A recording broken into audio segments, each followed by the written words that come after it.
tunggu motor. Mana motor dia? Dia kata motor dia ada kat bawah. Yalah motor satu. Adakah skuter biru tu? Wow. Ya betul. Ini ke motor dia? Dia sampai. Assalamualaikum. Siapa nama? Khairul. Khairul. Ni motor awak Ni motor. Macam mana kira bang? Untuk sewa? Selalunya kalau harga biasa untuk Avantis ni 80 untuk 24 jam.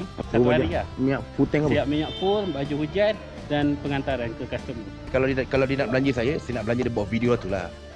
Boleh bang? Boleh. Thank you. Hari ni kita nak ronda Cameron Island naik motor. Sabtu Ahad jangan buat kereta. Susah. Dekat sentrum mesti jam.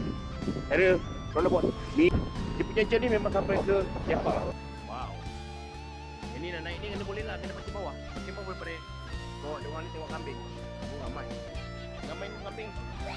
Rata daripada sentrum nak pergi ke Jepang. Jam kan? Lepas tu kena naik motor senang. Kau tak ada sesak dia. Tengok jam. Dekat nanti kita nak naik. Kita harga dia 112 untuk 6 orang, 5 besar, 1 kecil.